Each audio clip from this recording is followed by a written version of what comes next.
네, 안녕하세요. 반갑습니다. 이승훈 소장입니다.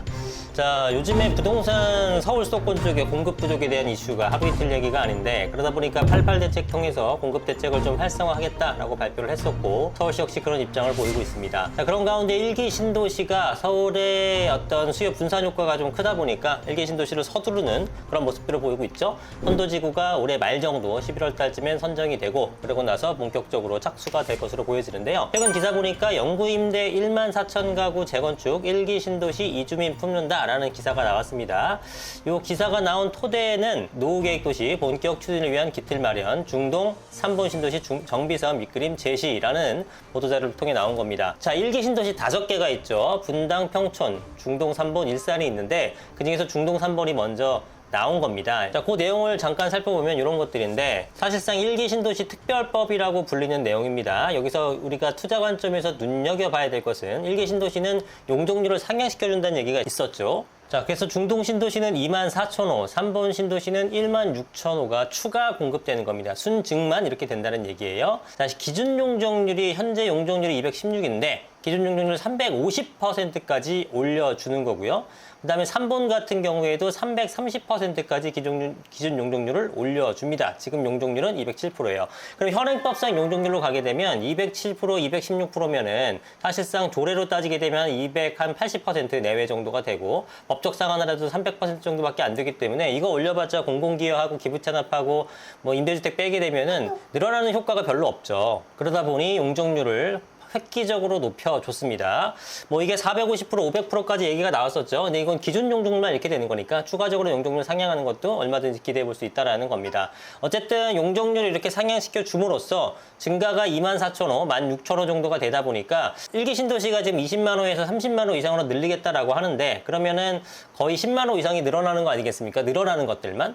그러면 5기 신도시니까 산술적으로는 2만 호 정도 늘어나는데 24,000, 16,000, 요거 3번 중동에서도 벌써 4만 호 정도가 늘어나니까 평균적으로 10만 호 이상 늘어날 걸로 기대가 된다라고 보는 거죠. 그리고 안양시의 평촌 신도시 같은 거는 8월 말쯤, 그다음에 분당과 일산 쪽도 그 이후에 순차적으로 이러한 기준 용적률을 상정하고 어떤 식으로 개발될지에 대한 구체적인 자료가 나올 걸로 예상이 됩니다. 자, 이번에 보셨다시피 88 대책에서 조합 설립, 재건축에 대한 조합 설립 동의 여건을 완화시켜줬죠. 75에서 70으로 줄여주게 되고, 동별 여건도 3분의 1로 줄어들어서 아무래도 조금 더 재건축 추진에 탄력을 받을 걸로 예상이 되는 이런 부분들도 나왔게 되고요. 그래서 10만 호 이상의 추가 공급 기반을 마련할 계획이고 29년까지 착공을 46,000호 하겠다 이런 내용도 있습니다. 자, 그 다음에 이제 중요한 건 이거죠. 1기 신도시 이주 대책. 그러니까 하는 건 좋은데 이 수많은 사람들이 어디로 이주를 하느냐가 이제 문제가 됐었잖아요. 그래서 이주 대책을 면밀하게 조사를 하겠다라는 얘기를 했었는데, 실제로 1기 신도시 주민들에 대해 직접적인 조사를 해서 답변을 받아봤더니 대부분은 뭐라고 얘기하느냐, 이주 수요 대부분이 관내에 집중하니까 10중 8구 거의 83.3%가 우리 동네에서 살고 싶어요, 이주를 라고 얘기했다라는 겁니다. 근데 사실은 이거는 조사를 하지 않더라도 우리가 뭐 거의 직관적으로 그렇게 예상하겠죠. 여러분들이 지금 거기에 살고 계신, 어떤 지역에 살고 계신 거는 그만큼 그 지역에 지금 이제 정도 들었고 마음에 들고, 뭐 직장과의 거리도 내가 할 수 있는 범위 내에서 최대한 가깝게 갔을 것이고, 자녀들이 있다면 학교 생활도 그쪽에서 할 것이고, 뭐 지인들도 그쪽에 좀 많이 있을 것이고, 그러다 보니 당연히 잠깐 한 3, 4년 갔다가 오는 그 기간 동안에 어디 다른 지역을 가려고 하진 않죠. 관내에서 머무는 사람들이 대부분이라는 겁니다. 그러다 보니까 그 신도시에서 뭔가 쿵쿵쿵 부시고 나서 이 사람들이 그 지역 내, 관내에서만 움직이게 되면 그 지역의 전세가가 어떻게 되겠습니까? 급등할 수 있게 되겠죠. 그래서 이주 수요를 좀 세워야 된다, 이런 얘기가 나왔었던 거고, 그래서 어떤 식으로 하느냐면 이주대책의 수립 방향은 순환정비 모델을 마련하겠다고 합니다. 그래서 일단 신규 유유지 개발을 하는 겁니다.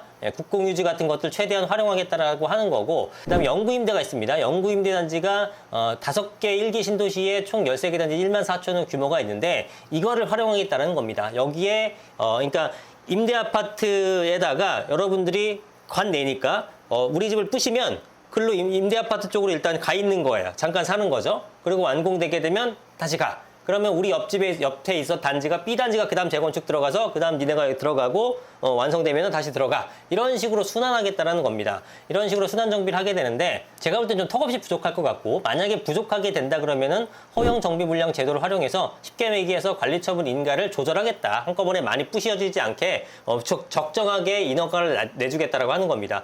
그렇게 되면은 사실은 1기 신도시 빨리 건축해서 착공 같은 경우는 27년 착공해서 첫 입주 30년에 한다고 하는데, 그러고도 빠르게 추진한다고 합니다. 그런데 이 허용정비 물량제도를 활용하게 되면은 이주소의 관리를 해나가는 거거든요. 그러면 당연히 계획한 대로 완공이 안 될 것이고, 그렇다고 빨리빨리 관리 처분 내게 해주게 되면 이 사람들이 갈 곳이 없어서 주변 전세가나 매매가에 부작용이 생겨날 것이고, 이런 고민에 봉착하게 되는 거죠. 그래서 지금 보시면 영구임대주택 단지 현황을 보면 분당은 하나, 둘, 셋, 네 개가 있고요. 일산은 하나, 둘, 세 개가 있고, 중동은 두 개고요. 3번은 하나, 둘, 세 개예요. 평촌은 하나입니다. 이만한 단지가 지금 재건축을 다 들어가야 되는데 요거 하나 있어요. 이거 갖고 이게 뭐 순환정비가 되겠습니까? 어림도 없죠. 그러다 보니까 분명히 특단의 대책이 전 추가적으로 필요할 걸로 보여집니다. 그래서 총 14,000호밖에 안 되는데 20만 호 가까이 되잖아요, 지금. 20만 호 가까이 되는 건데 14,000호로 순환이 되겠느냐? 힘들죠. 힘들어. 그래서 더 많은 어떤 대책이 필요할 것 같다라고 보여집니다. 자, 그런데 1기 신도시에서 어쨌든 이주 대책의 내용이 영구임대 재건축을 활용하고 신규 부지, 국공유지 활용하고 등등등 한다라는 거고, 그 다음에 그 재건축 용적률에 대해서 216, 207이면은 현행법상 사실상 거의 뭐 재건축 사업성이 안 나와서 힘든데 파격적으로 높여주는 그런 제도를 취하고 있어서, 그래서 늘어나는 순증 효과가 중동 신도시 24,000, 3번 신도시는 16,000으로 많이 늘어난다. 1기 신도시 같은 경우를 개발하게 되면은 서울의 분산 효과가 있기 때문에 긍정적인 순기능을 할 수 있다라고 보는 겁니다. 보시면 27년 착공을 목표로 하고 있다라는 거고요. 그 다음에 제가 또 말씀드리고 싶은 건 이겁니다. 국토부는 이날 발표한 노후계획도시 정비기본방침에서 기준 용적률을 1구간으로, 기준 용적률 초과 용적률 구간 2구간으로 하는데, 일단은 용적 1구간에 상승한 용적률에 국토부는 10에서 40%를 요구했고, 1구간에 대해서 2구간은 41에서 70%만큼의 공공기여를 받도록 했습니다. 그러면 법이라는 게 법으로 딱 그 기준을 정해주면 그 레인지에서 조례로 지자체가 거기서 선택을 할 수가 있는 겁니다. 10% 선택해도 되고, 20% 선택해도 되고, 30% 선택해도 되고, 40% 선택해도 돼요. 무슨 얘기인지 알겠죠? 법을 벗어날 수 없지만 법 내에서는 지자체가 약간의 재량권을 부여할 수 있다는 겁니다. 그런데 군포시 같은 경우 어떻게 했냐면은, 이게 지금 공공기여잖아요. 공공기여니까 여러분들 입장, 조합원들 입장에서는 최저로 받는 게 중요하겠죠. 근데 예전에는 그렇지 않았죠. 인프라가 부족하게 되면은 공공기여를 많이 하라고 하고, 지금 뭐 여의도라든가 몇몇 군데 압구정이라든가 이런 데서도 공공기여 많으니까 좀 막 서울시랑 다투고 있고 막 이런 게 있지 않습니까? 근데 군포시 같은 경우에는 3번 신도시인데 공공기여량을 국토부 기준에서 최소치인 1구간에서는 10에서 40%인데 10%만, 2구간은 40에서 70인데 41%로만 제시했다는 겁니다. 즉 상대적으로 낮은 사업성과 기존 도시 기반 시설을 고려해 최소한의 공공기여만 받기로 했다라는 거예요. 근데 이게 이 3번 신도시 군포시만 할 게 아니고요. 제가 볼 때는 이제 앞으로 이제 누차례 몇몇 군데 영상에서 말씀드렸던 것 같은데, 이제는 공급을 하기 위해서는 공사비가 늘어난 만큼 조합원들이 사업성이 안 나오기 때문에 사업성을 만들어주기 위해서 공공기여를 최소치로 하게 될 겁니다. 모든 지자체가, 아니 모든 지자체라는 거 아니고 서울 수도권에 있는 웬만한 지자체는 그렇게 해야 돼요. 왜? 공급이 부족한데 우리 못해요. 지금 추가 분담금은 5억 나와 6억 나와요. 이런 게 있으니 공급이 안 되게 되면은 문제가 되고, 공급을 하기 위해서는 조합원들이 어느 정도 조합원들이 최소한의 이득을 가져가야지만 액션을 취할 거 아니겠습니까? 그렇기 때문에 지자체에서 할 수 있는 부분은 기부 체납이라든가 공공임대 비율이라든가 아니면 공공기여에 대해서 최저로 낮춰져서 조합원들에 대한 부담을 줄여주게 된다는 겁니다. 이거는 그냥 이제 앞으로 하나의 트렌드가 됩니다. 무조건이에요. 서울 수도권에서 공급이 필요한 지역에서는 공사비가 늘어났기 때문에 이 비용 늘어난 것만큼 수익이 받쳐주지 않는다면 그동안 공공기여에서 비용 나갔던 부분을 낮춰주게 돼 있습니다. 제 말이 이해가 되시죠? 웬만한 지역들, 즉 강북 지역들 뭐 분담금이 엄청 나와야 하는 것들도 기다리시게 되면은 공급을 할 수 있게끔, 재건축을 할 수 있을 만큼 최소로 어떻게든 만들어줘요.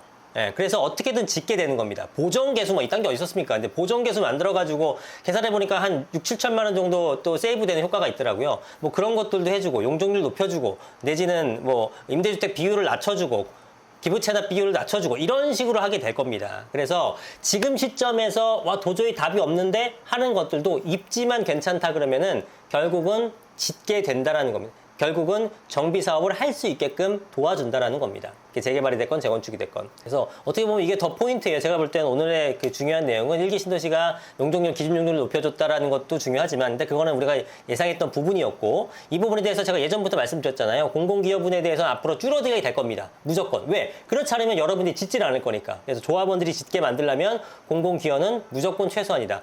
좀 더 시간이 지나서 자 이렇게 되면은 사업성이 나오니까 여기서도 군포시 관계자가 얘기했듯이 상대적으로 낮은 사업성 때문에 공사들을 안 하니까 재건축을 안 하니까 최소한의 공공기여를 받을 테니 해줘요가 되는 거 아닙니까? 그러니까 공급을 할 수밖에 없는 지역에서는 결국은 하게 만들어줍니다. 그러니까 공급이 부족한 지역에서 사업성이 좀 떨어져 보이는데 하더라도 그런 아파트 단지나 그런 재개발을 선택하는 것은 바람직하다고 생각이 드는 거예요.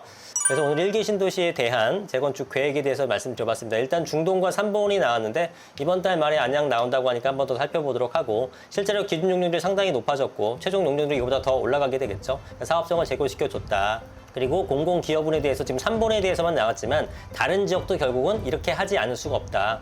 국토부 기준의 최소치만 공공기여를 받기로 했는데 이거는 앞으로 하나의 트렌드가 될 것이고, 공급이 필요한 지역은 어떻게든 공급이 필요한 지역에서 재건축 사업성이 안 나오는 거는 재건축 사업성을 나오게끔 지자체에서 어떻게든 만들어준다라는 내용입니다. 자, 오늘 영상은 여기까지 하겠습니다. 좋은 하루 되시고요. 더 좋은 영상으로 찾아뵙도록 하겠습니다. 감사합니다. 이승훈 소장이었습니다.